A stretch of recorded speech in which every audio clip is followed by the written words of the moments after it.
देवी माई के बोलावत भक्त कैसे कहता।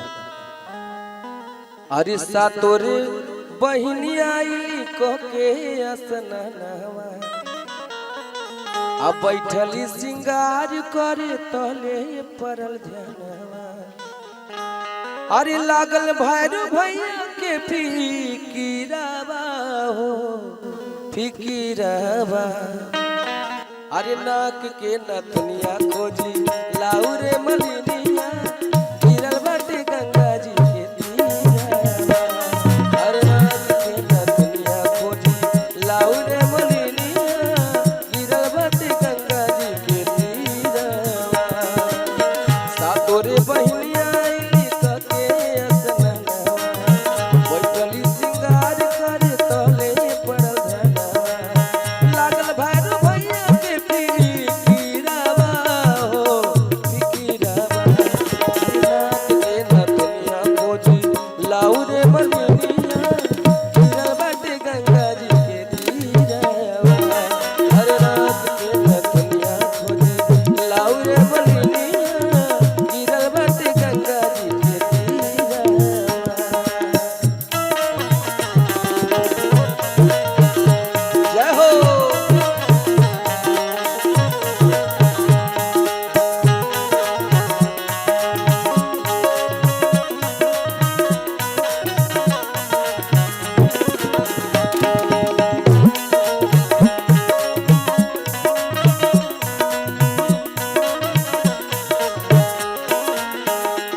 भक्त के मन के भावा कैसे माई के बारे में कहता। मने मने मैया निराश बड़ी हो बैठल भैरो के पास बड़ी हो।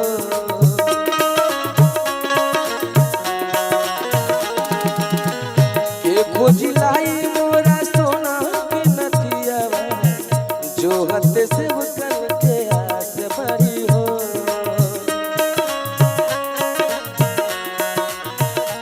ओहो मन मन मैया निराश बड़ी हो बैठल भैरो के पास बड़ी हो।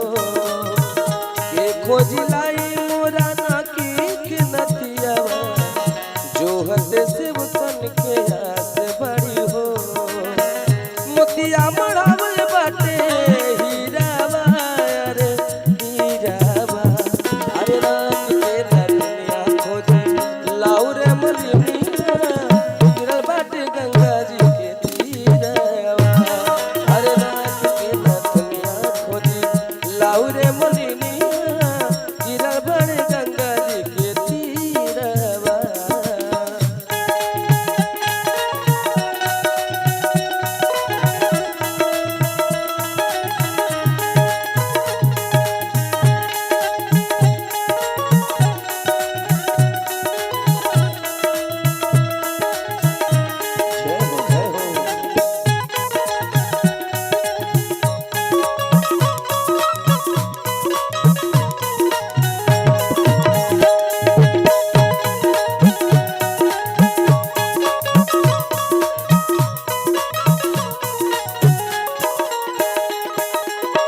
और का कहे बा पूजवा के बेर भइल देर होता जी घरे खाती कलसा कुबेर होता जी।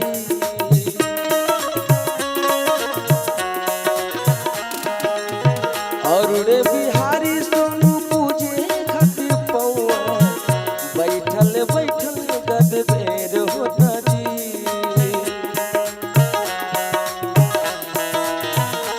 ओहो पूजवा के बेर भइल देर होता जी हरे खाती कलसा कुबेर होता जी।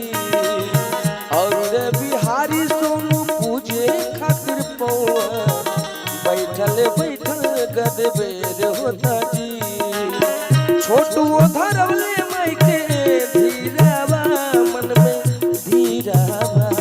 अरे रात के नथुनिया खोजी लाऊ रे मलिनिया गिरल बाटे गंगा जी के तीरावा। अरे नाक के नथुनिया खोजी लाऊ रे मलिनिया गिरल बाटे गंगा जी के